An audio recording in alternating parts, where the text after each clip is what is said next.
Hello दोस्तों, welcome back to our channel. तो जैसा कि हमने पिछले एपिसोड में देखा था, युहाओ टीचर काई और अपने दोस्तों के साथ शेरक एकेडमी वापस लौट आया था, जहां आते साथ ही उसकी मुलाकात वहां पे टीचर जीमन और जू चेंग के साथ होती है, जो कि उसके ऑफर को एक्सेप्ट करते हुए टेंसेट को ज्वाइन करने के लिए वहां पे आए हुए थे। जो जानकर तो युहाओ की खुशी का वहां पे कोई ठिकाना ही नहीं था, इसलिए वो जल्दी से टीचर जीमन और जू चेंग को लेकर अपने टेंसेट में आ जाता है, जहाँ जू चेंग टेंसेट को ज्वाइन करने से पहले मिस्टर बीबी को अपने साथ फाइट करने के लिए चैलेंज कर देता है, जिसे मिस्टर बीबी ने भी खुशी खुशी एक्सेप्ट कर लिया था। और उसके बाद एपिसोड के एंड में हमने देखा था बैटल अरीना के अंदर हमें उन दोनों के दरमियान एक बहुत ही खतरनाक लेवल की फाइट देखने को मिली थी, और यहीं से नेक्स्ट एपिसोड की शुरुआत होती है। तो इस एपिसोड की शुरुआत में भी हमें टेंसेट के बैटल अरीना का ही सीन दिखाया जाता है, जहां जू चेंग अब काफी ज्यादा सीरियस हो चुका था, इसलिए वो वहां पे अपने स्वॉर्ड जजमेंट को एक्टिवेट करते हुए अपनी हेवी रूलर स्वॉर्ड को वहां पे 3 अलग अलग हिस्सों में डिवाइड कर देता है, और उसी के साथ साथ अपने स्वॉर्ड डोमेन फील्ड को भी वहां पे बैटल अरीना में चारों तरफ फैला दिया था, जिसके चलते हम देखते हैं कि मिस्टर बीबी के ऊपर भी उसके स्वॉर्ड इंटेंट और का प्रेशर काफी ज्यादा पड़ रहा था। और इसी मौके का फायदा उठाकर जू चेंग ने अचानक ही वहां पे आगे बढ़ते हुए बहुत ही तेजी के साथ दोबारा मिस्टर बीबी के ऊपर हमला करना शुरू कर दिया था, और इस बार साफ साफ जू चेंग मिस्टर बीबी के ऊपर भारी पड़ते हुए उसे काफी ज्यादा इंजर्ड भी किया जा रहा था। हालांकि मिस्टर बीबी भी अपने थंडर ड्रैगन कला टेक्निक का इस्तेमाल करते हुए फाइट बैक करने की कोशिश भी करता है, लेकिन क्योंकि अभी वो जू चेंग की स्वॉर्ड डोमेन फील्ड के अंदर था, तो इसलिए हम देखते हैं कि मिस्टर बीबी के इस पावरफुल अटैक का भी वहां पे जू चेंग के ऊपर कोई असर नहीं होता। उल्टा जू चेंग ने वहां पे एक बार फिर से अपनी तीनों स्वॉर्ड्स का इस्तेमाल करते हुए मिस्टर बीबी के ऊपर अटैक करके उसे वहां पे दोबारा पीछे हटने के लिए मजबूर कर दिया था, जो देखकर मिस्टर बीबी भी वहां पे समझ जाता है कि जब तक वो स्वॉर्ड डोमेन फील्ड के अंदर मौजूद है तब तक वो जू चेंग को नहीं हरा सकता। जबकि जू चेंग के स्वॉर्ड जजमेंट को देखकर तो टीचर जीमन और युहाओ काफी ज्यादा खुश दिखाई दे रहे थे, क्योंकि जू चेंग ने सिर्फ कुछ ही समय में अपने स्वॉर्ड डोमेन फील्ड को काफी ज्यादा इंप्रूव कर लिया था, और जू चेंग के ऐसे कमाल के बाज को देखकर ज़ेंगशी भी उसे काफी ज्यादा इंप्रेस दिखाई दे रहा था। जबकि वहीं दूसरी तरफ हम देखते हैं कि अब मिस्टर बीबी भी वहाँ पे काफी ज्यादा सीरियस हो चुका था। वो वहाँ पे अपने लाइटिंग ड्रैगन को समन करते हुए एक बहुत ही ज्यादा पावरफुल अटैक को क्रिएट करने लगा था, और मिस्टर बीबी को वहाँ पे इस तरह से अपने अटैक को क्रिएट करते हुए देखकर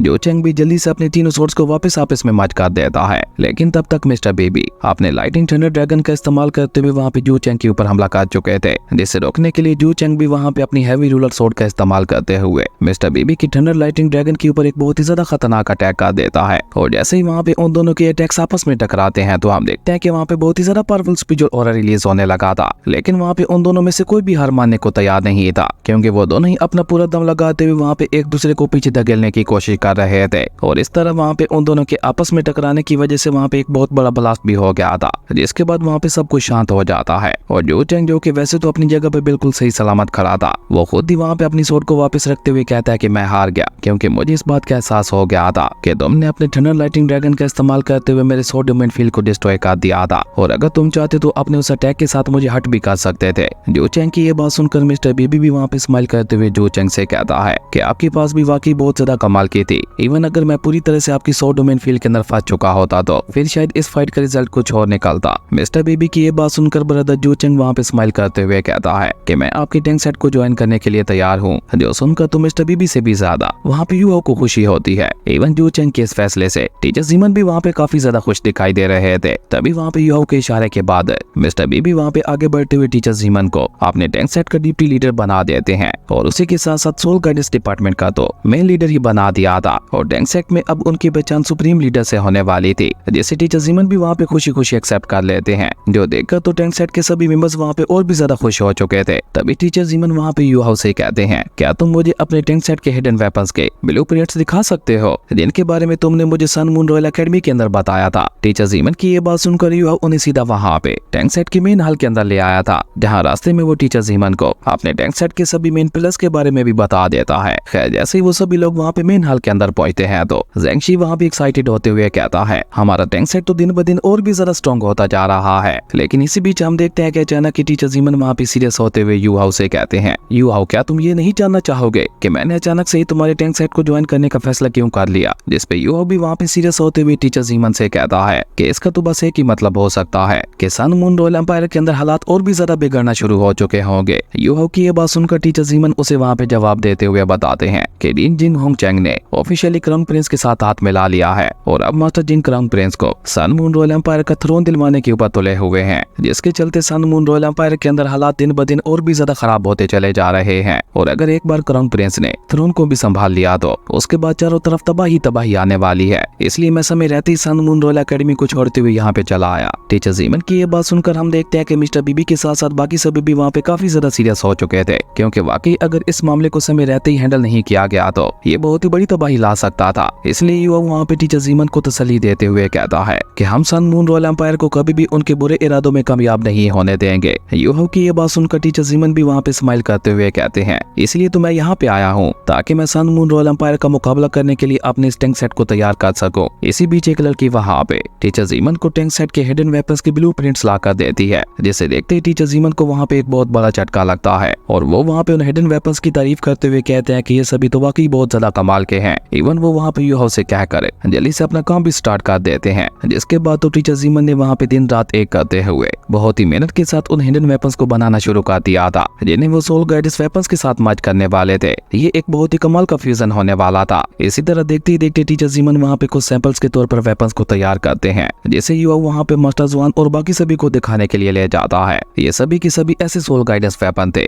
जो कि सभी डिसेबल्स को उनकी पावर को बढ़ाने में मदद कर सकते थे। Even in sole guidance weapons के चलते स्टूडेंट्स को पूरी तरह से इन सोल गाइडेंस वेपन्स के ऊपर निर्भर भी नहीं होना पड़ेगा, और यही बात इन वेपन्स को अपने आप में ही खास बना रही थी। इसी भी युवा वहाँ पे सभी एल्डर्स को कलाई का एक वेपन दिखाते हुए कहता है कि अगर कोई भी डिसेबल इस वेपन को अपनी कलाई में पहन लेता है तो वो अपनी पावर से 2 गुना ज्यादा तक अटैक को क्रिएट कर पाएगा। और उन सभी वेपन्स के बारे में जानने के बाद सभी के सभी मास्टर्स वहाँ पे बहुत ही ज्यादा एक्साइटेड हो जाते हैं। इवन डीन ने तो वहाँ पे उन वेपन्स को अपनी एकेडमी में ऐड करने का फैसला भी सुना दिया था, और उनके बारे में डिसेबल्स को समझाने के लिए वो अपनी शर्क एकेडमी के अंदर 2 नए कोर्स भी ऐड करने वाले थे। अब इस तरह युवा अपना पहला स्टेप तो पार कर चुका था, और अब बारी थी पूरी शर्क सिटी को नई ऊंचाइयों पर ले जाने की। और इसके ऊपर टीचर जीमन जोर शोर से काम करते हुए दिन ब दिन नए से नए गैजेट्स को पब्लिक में इंट्रोड्यूस करवाते जा रहे थे। सबसे पहले वो एक ऐसे व्हीकल को क्रिएट करते हैं जिसकी स्पीड बाकी आम व्हीकल से 3 गुना ज्यादा थी, और ऊपर से इस व्हीकल की कीमत भी बहुत ज्यादा कम थी, जिसके चलते पूरी सिटी के अंदर ये व्हीकल बहुत ही जल्दी फेमस हो गया था। उसके बाद टीचर जीमन दूर से कम्युनिकेशन के लिए टेलीफोन का आविष्कार करते हैं, और ये तो उस व्हीकल से भी ज्यादा जल्दी फेमस हो गया था। इवन इसका सबसे ज्यादा फायदा तो शर्क एकेडमी को हो रहा था, और इस तरह देखते ही देखते बहुत ही कम समय में शर्क सिटी बहुत ही ज्यादा एडवांस हो चुकी थी। और इस बीच काफी सारे डिसेबल्स जो कि शर्क एकेडमी से ग्रेजुएट होते जा रहे थे, उन्होंने टैंक सेट को भी ज्वाइन करना शुरू कर दिया था, जिसके चलते टैंक सेट की पावर बढ़ती ही चली जा रही थी। और इसी बीच सोल फाइटिंग कंपटीशन भी करीब आ चुका था, इसलिए युवा और उसकी पूरी टीम अपनी प्रैक्टिस के साथ साथ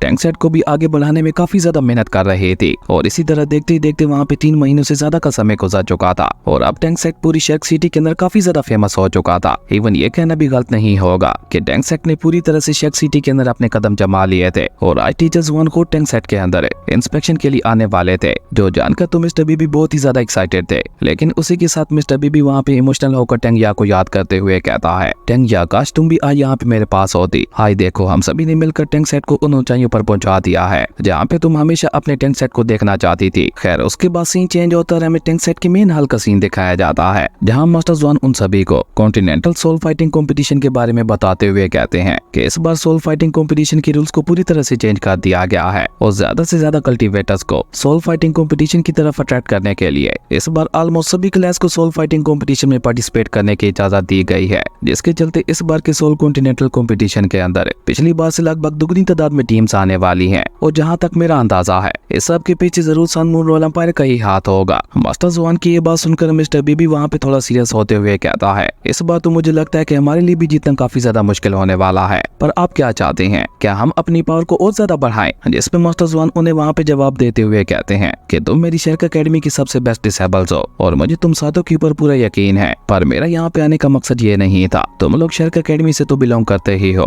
पर उसी के साथ साथ अब तुम सभी लोग ऑफिशियली टैंक सेट का भी हिस्सा हो, तो मैं चाहता हूँ कि अब की बार तुम लोग कॉन्टिनेंटल सोल फाइटिंग कंपटीशन के लिए शर्क एकेडमी की तरफ से नहीं बल्कि अपने टैंक सेट की तरफ से हिस्सा लो। अब मास्टर जुआन की ये बात सुनकर तो वहाँ पे युवाओं के साथ साथ बाकी सभी को भी एक बहुत बड़ा झटका लगता है। इवन केटाओ तो वहाँ पे जल्दी से खड़ा होकर मास्टर जुआन से सवाल करते हुए पूछता है कि अगर हम लोगों ने टैंक सेट की तरफ से हिस्सा लिया तो शर्क एकेडमी की तरफ से कौन सी टीम हिस्सा लेगी? जिसपे मास्टर जुआन उसे वहाँ पे शांत करवा कर जवाब देते हुए बताते हैं, शर्क एकेडमी की तरफ से मैंने एक और टीम को तैयार किया है जो कि ऑफिशियली शर्क एकेडमी की तरफ से उस कंपटीशन के अंदर हिस्सा लेगी, और भले ही मैं तुम लोगों को टैंक सेट की तरफ से हिस्सा लेने के लिए बोल रहा हूँ, पर तुम लोग हमेशा मेरी शर्क एकेडमी के लिए 7 शेक डेविल्स ही रहोगे, और इस बात से कोई भी फर्क नहीं पड़ता कि तुम कौन सी टीम से हिस्सा ले रहे हो। इवन अगर तुम टैंक सेट की तरफ से भी वो कंपटीशन जीत जाते हो तो उसकी सबसे ज्यादा खुशी मुझे ही होगी। हालांकि एक बहुत ही बड़ा फैसला था, लेकिन मास्टर जुआन के मनाने पर वो सभी इसके लिए मान जाते हैं, और मिस्टर बीबी वहाँ पे खड़े होकर अपनी टीम की तरफ से मास्टर जवान को बताते हैं कि आपके कहे मुताबिक हमारी टीम है अब की बार सोल फाइटिंग कंपटीशन के अंदर टैंक सेट की तरफ से ही हिस्सा लेगी। मिस्टर बीबी का ये फैसला सुनकर मास्टर जवान भी वहाँ पे काफी ज्यादा खुश हो जाते हैं, लेकिन मिस्टर बीबी अचानक ही वहाँ पे उदास होते हुए उन सभी से कहते हैं अगर देखा जाए तो इसमें मेरा ही फायदा होगा, क्योंकि अगर हम लोग सोल फाइटिंग कंपटीशन के अंदर टैंक सेट की तरफ से हिस्सा लेते हुए जीत जाते हैं तो टैंक या जहाँ कहीं भी होगी उसे भी इस बारे में पता चल ही जाएगा और उसके बाद हो सकता है कि वो टैंक सेट में वापस भी आ जाए। और ये कहते कहते मिस्टर बीबी वहाँ पे और भी ज्यादा उदास हो चुके थे और उनकी उदासी को महसूस करके उनकी पूरी टीम भी वहाँ पे उदास हो जाती है। तभी युवक वहाँ पे आगे बढ़कर मिस्टर बीबी को तसल्ली देते हुए कहता है सीनियर ब्रदर, आपको इस तरह से परेशान होने की कोई भी जरूरत नहीं है। अगर आप और सीनियर टैंक या ने मिलकर टैंक सेट को ना बनाया होता तो आज हमारा टैंक सेट जिस मुकाम पे है वहाँ पे कभी भी ना पहुँच पाया होता।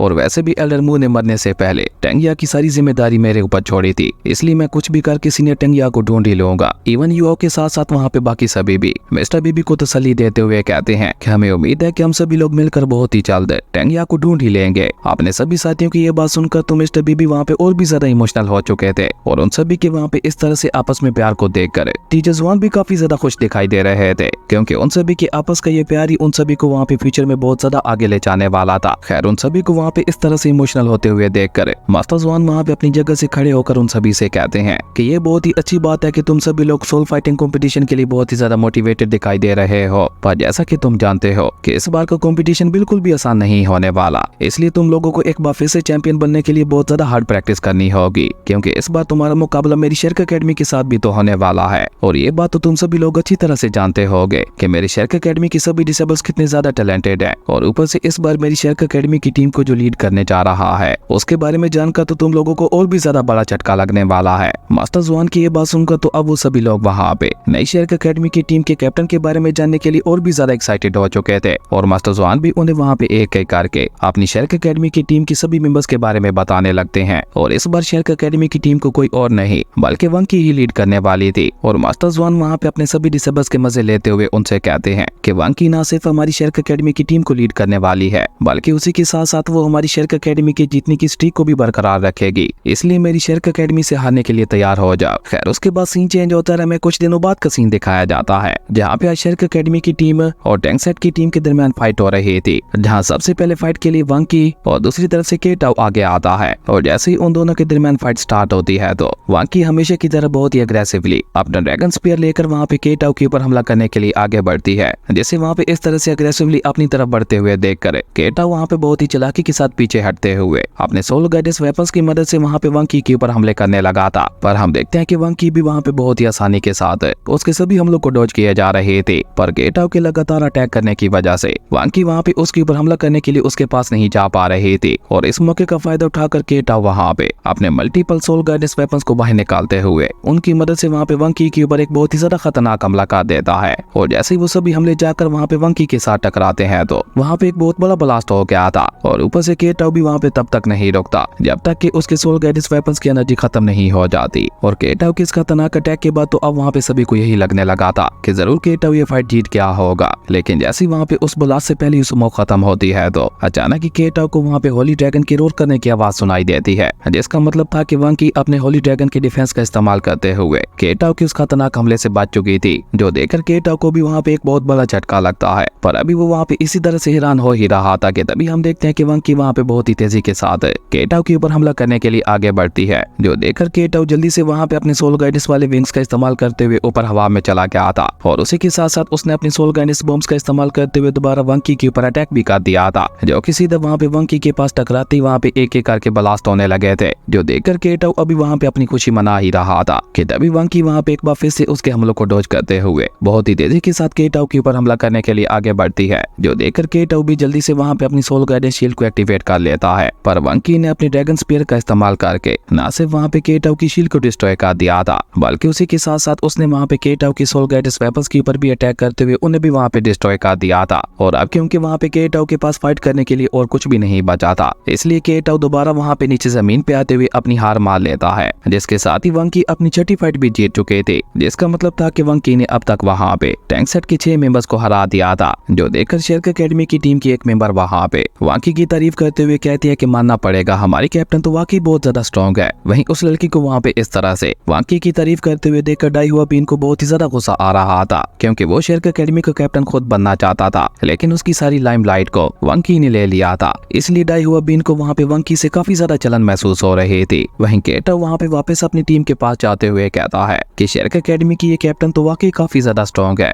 जिसपे ज़ेंगशी कहता है कि वुडोंग ने तो अभी अभी 4 फाइट्स को लड़ा है, इसलिए वो अभी तक पूरी तरह से रिकवर नहीं हुई, तो इसलिए अब की बार मुझे ही आगे जाना होगा। लेकिन मिस्टर बी भी वहाँ पे ज़ेंगशी को रोक कर यू हाउ को आगे भेजते हुए कहते हैं कि तुम आगे जाओ, क्योंकि तुम वंकी के पास के बारे में भी जानते हो, इसलिए हो सकता है कि तुम उसे हरा भी दो। मिस्टर बीबी की ये बात सुनकर अब की बार यू हाउ वहाँ पे बैटल अरीना के अंदर आ जाता है, जहाँ यू हाउ को इस तरह से बैटल अरीना के अंदर आते हुए देखकर वंकी हमेशा की तरह इस बार भी बहुत ही अग्रेसिवली अपना ड्रैगन स्पीयर लेकर वहाँ पे यू हाउ के ऊपर हमला करने के लिए आगे बढ़ती है, जो देखकर यू हाउ ने भी जल्दी से वहाँ पे अपनी मेंटल डिटेक्शन टेक्निक को एक्टिवेट करते हुए खुद को वहाँ पे किसी तरह से वंकी के हमले से बचा लिया था। और यू हाउ को वहाँ पे इस तरह से अपने अटैक से बचते हुए देखकर तो अब वंकी ने वहाँ पे और भी गुस्से से वहाँ पे यू हाउ के ऊपर अटैक करना शुरू कर दिया था, पर अपनी सोल डिटेक्शन टेक्निक के चलते यू हाउ भी वहाँ पे बहुत ही आसानी के साथ उसके सभी हमलों को डॉज किया जा रहा था। इवन यू हाउ वहाँ पे मेंटल कंफ्यूजन टेक्निक का इस्तेमाल करते हुए खुद को वहाँ पे छुपा भी लेता है, पर वंकी भी काफी ज्यादा चालाक थी। वो अपने ड्रैगन स्पीयर की मदद से अपने पीछे अटैक करते हुए यू हाउ को दोबारा वहाँ पे अपने सामने ले आती है, पर इस मौके का फायदा उठाकर यू हाउ वहाँ पे सोल शॉकिंग टेक्निक का इस्तेमाल करते हुए एक बार फिर से वंकी के ऊपर हमला कर देता है। और यू हाउ के इस अटैक ने वंकी को भी वहाँ पे थोड़ी देर के लिए रोक दिया था, पर इसका भी वंकी के ऊपर ज्यादा देर असर नहीं होता, क्योंकि वंकी ने बहुत ही जल्दी दोबारा वहाँ पे होश में आते हुए खुद को यू हाउ के अटैक से बचा लिया था। और जैसे यू हाउ वहाँ पे उसे एक पंच मारने के लिए आगे बढ़ता है, तो वंकी ने भी वहाँ पे यू हाउ के पंच के ऊपर पंच मारते हुए उसे वहाँ पे उठा के पीछे फेंक दिया था, जो देखकर ज़ेंगशी वहाँ पे सीरियस होते हुए कहता है कि होली गोल्डन ड्रैगन की पावर को अंडर एस्टिमेट नहीं किया जा सकता, ये लड़की वाकई बहुत ज्यादा ताकतवर है। अब ये देखकर यू हाउ भी वहाँ पे काफी ज्यादा सीरियस हो चुका था, और वो वहाँ पे स्नो क्वीन के साथ अपनी आइस पावर को मर्ज करते हुए snow dance ice realm technique को एक्टिवेट करने लगा था। और जैसे यू हाउ वहाँ पे स्नो क्वीन के साथ मिलकर आइस रियलम को क्रिएट करता है, तो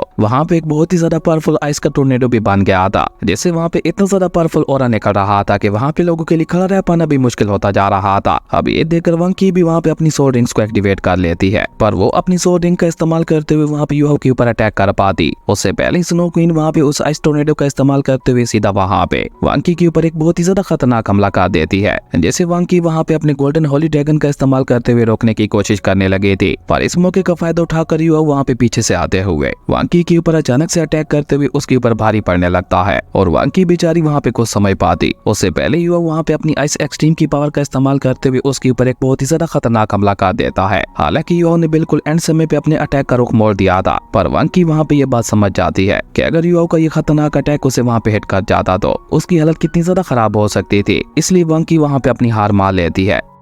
खैर, अपनी हार मानने के बाद वंकी वहाँ पे डीन से कहती है कि आज के लिए ये कंपटीशन काफी है, और अब मैं अपनी टीम मेंबर्स के साथ जाकर अपनी आगे की ट्रेनिंग को कंटिन्यू करना चाहती हूँ। और ये कहते हुए वंकी वहाँ से निकल जाती है, जो देखकर उसके सभी टीम मेंबर्स भी वहाँ पे एक एक करके उसके पीछे जाने लगे थे। जबकि वहीं दूसरी तरफ हम देखते हैं कि ज़ेंगशी वहाँ पे जल्दी से यू हाउ के पास आकर यू हाउ की तारीफ करते हुए कहता है, जूनियर ब्रदर तुमने तो कमाल ही कर दिया। जबकि यू हाउ वहाँ पे खुद सोचते हुए अपने मन में कहता है कि इस लड़की के साथ फाइट करते हुए मैं अपने ब्रेक थ्रू के काफी ज्यादा क्लोज आ चुका था, पर अभी यू हाउ वहाँ पे ये सब बोल ही रहा था कि तभी अचानक उसे अपने सोल सीरियलम के अंदर से टियानमिंग की आवाज सुनाई देती है, जो कि वहाँ पे अपनी नींद से जागते हुए यू हाउ से कहता है कि मुझे लगता है जितना टाइम मैं सो रहा था मेरे पीछे काफी कुछ इंटरेस्टिंग हुआ है। टियानमिंग की ये बात सुनकर यू हाउ भी वहाँ पे और ज्यादा देर ना करते हुए जल्दी से सीधा वहाँ पे अपने सोल सीरियलम के अंदर ही आ गया था, और टियानमिंग को वहाँ पे नींद से जागते हुए देखकर यू हाउ वहाँ पे उससे कहता है कि मुझे तो लगा था कि तुम 1 साल तक और सोते रहोगे, पर ये तो बहुत ही अच्छी बात है कि तुम अभी जाग गए। यू हाउ की ये बात सुनकर टियानमिंग वहाँ पे इधर उधर तेजी से उड़ते हुए उससे कहता है कि तुम मुझे अंडर एस्टिमेट कर रहे हो, क्या तुम ये बात भूल गए हो कि मैं 10 लाख साल पुराना सोल बीस्ट हूँ। और ये कहकर टियानमिंग वहाँ पे यू हाउ से कहता है कि एक्चुअली मुझे किसी अजीब सी पावर का एहसास हुआ था, जिसके चलते मैं अपनी नींद से जाग गया। पर वो सब छोड़ो और सबसे पहले आओ हम सोल कॉन्ट्रैक्ट को ही ट्राई करते हैं। वैसे तो मेरी सोल रिंग पहले से ही तुम्हारे पास है, पर हो सकता है तुम्हारे साथ सोल कॉन्ट्रैक्ट बनाने से मेरे अंदर कोई न्यू एबिलिटी भी आ जाए। टियानमिंग की ये बात सुनकर यू हाउ वहाँ पे उसके साथ बात करते हुए उसे समझाने की कोशिश भी करता है, पर टियानमिंग तो टियानमिंग था। वो यू हाउ से कहता है कि तुम मेरी चिंता मत करो, मैं तो पहले ही तुम्हारे साथ मैच हो चुका हूँ, अब ज्यादा से ज्यादा मुझे क्या ही हो जाएगा। टियानमिंग की ये बात सुनकर हम देखते हैं कि यू हाउ भी वहाँ पे उसकी बात मानते हुए उसके साथ सोल कॉन्ट्रैक्ट बनाने के लिए तैयार हो जाता है। जिसके बाद यू हाउ वहाँ पे एक बार फिर से गॉड इलेक्ट्रोलेक्स वाली पावर्स को एक्टिवेट करते हुए वहाँ पे टियानमिंग के साथ सोल कॉन्ट्रैक्ट बनाने की कोशिश करने लगा था। और जैसे यू हाउ वहाँ पे सोल कॉन्ट्रैक्ट वाले प्रोसेस को पूरा करते हुए टियानमिंग को अपने साथ मर्ज करने की कोशिश करता है, तो टियानमिंग के चारों तरफ वहाँ पे गोल्डन फॉर्मेशंस बनने लगे थे, जिन्होंने वहाँ पे चारों तरफ से टियानमिंग को अपने अंदर घेर लिया था और देखते ही देखते उस गोल्डन फॉर्मेशन ने वहाँ पे टियानमिंग को यूहाओ की सोल कॉन्ट्रैक्ट में लाते हुए उसे वहाँ पे एक असली रूप भी दे दिया था, जिसके साथ ही टियानमिंग यूहाओ के सोल सीरियलम से होता हुआ रियल वर्ल्ड में आ जाता है, जिसका मतलब था कि यूहाओ ने सक्सेसफुली टियानमिंग के साथ सोल कॉन्ट्रैक्ट बना लिया था। जो देखकर तो टियानमिंग की खुशी का वहाँ पे कोई ठिकाना ही नहीं था। इवन टियानमिंग तो वहाँ पे खुशी से इधर उधर उछलते हुए फ्यूचर की भी प्लानिंग करने लगा था। वो वहाँ पे एक्साइटेड होते हुए कहता है कि एक बार मिस बिंग भी अपनी नींद से जाग जाए, उसके बाद तुम उसके साथ भी अपना सोल कॉन्ट्रैक्ट बना लेना और उसके बाद तो फिर हम दोनों के मजे ही मजे हो जाएंगे। और ये कहते कहते टियानमिंग तो वहाँ पे फ्यूचर की यादों में खो गया था। इसी बीच स्नो क्वीन भी बाहर आकर वहाँ पे टियानमिंग के साथ खेलने लगती है और जब वो वहाँ पे टियानमिंग को छू कर देखती है तो टियानमिंग वहाँ पे अपनी सिल्क वॉर्म वाली फार्म में आ गया था। जो देखकर यूहाओ वहाँ पे उससे कहता है कि तब तक तुम मेरे सोल सीरियलम के अंदर ही रहना, क्योंकि मैं तुम्हें किसी बहुत ही ज्यादा खास पर्सन से मिलवाना चाहता हूँ जो कि मेरे लिए इस दुनिया में सबसे ज्यादा अहम है। यूहाओ की ये बात सुनकर टियानमिंग भी वहाँ पे कुछ सोचते हुए इसके लिए मान जाता है। खैर उसके बाद सीन चेंज होता है, हमें रात का सीन दिखाया जाता है जहाँ यूहाओ वू डोंग को लेकर उसकी आंखें बंद करते हुए अपने रूम में ले आता है, ये कह करके तुम्हारे लिए एक सरप्राइज है। और अपने रूम में लाने के बाद यूहाओ ने वहाँ पे वू डोंग को अपनी आंखें खोलने के लिए कह दिया था और यूहाओ के कहने पर जैसे ही वू डोंग वहाँ पे अपनी आंखें खोलकर देखती है तो उसकी नजर भी सीधा वहाँ पे टियानमिंग के ऊपर ही पड़ती है, जो कि अभी तक भी वहाँ पे अपनी सिल्क वॉर्म वाली फार्म में ही था। जो वू डोंग को इतना ज्यादा क्यूट लगता है कि वू डोंग तो आगे बढ़कर वहाँ पे उसके गाल खींचने लगी थी और यूहाओ भी वहाँ पे वू डोंग को टियानमिंग के बारे में सब कुछ बता देता है, जिसके बाद टियानमिंग भी वहाँ पे अपनी रियल फॉर्म में आ जाता है और एक्साइटेड होते हुए वहाँ पे यूहाओ को बताता है कि तुम्हारे साथ सोल कॉन्ट्रैक्ट बनाने के बाद मुझे एक न्यू एबिलिटी भी मिली है। और ये कहकर टियानमिंग वहाँ पे यूहाओ को दिखाने के लिए उसी नई एबिलिटी को एक्टिवेट करने लगा था, जहाँ सबसे पहले उसकी सोल रिंग यूहाओ से निकलकर बाहर आती है और धीरे धीरे उस सोल रिंग ने वहाँ पे एक शील्ड का रूप लेना शुरू कर दिया था, जो कि दिखने से तो बिल्कुल टियानमिंग की तरह ही दिखाई दे रही थी। और असल में ये टियानमिंग की सोल रिंग से बनी हुई एक लाइफ रिफ्लेक्शन शील्ड थी, जिसका इस्तेमाल करते हुए यूहाओ वहाँ पे फिजिकल अटैक के साथ साथ मेंटल अटैक्स को भी रोक सकता था। इवन इस शील्ड की मदद से यूहाओ बड़े से बड़े सोल पावर वाले अटैक को भी रोक सकता था, जो जानकर तो यूहाओ भी वहाँ पे काफी ज्यादा एक्साइटेड हो जाता है। अब टियानमिंग की ये सारी बातें सुनकर स्नो क्वीन वहाँ पे उसे टेस्ट करने के लिए उसके ऊपर एक पंच मार देती है, जो देखकर तो बेचारा टियानमिंग वहाँ पे मुंह के बल नीचे जा गिरता है। अभी अभी टियानमिंग ने उसे वहाँ पे बताया था कि ये शील्ड कितनी ज्यादा ताकतवर होने वाली है और उसके बावजूद भी स्नो क्वीन उसे वहाँ पे टेस्ट करने के लिए उसके ऊपर इतना मामूली सा पंच मार रहे थे। वहीं टियानमिंग अपनी बात आगे बढ़ाते हुए कहता है, हाँ एक और बात है,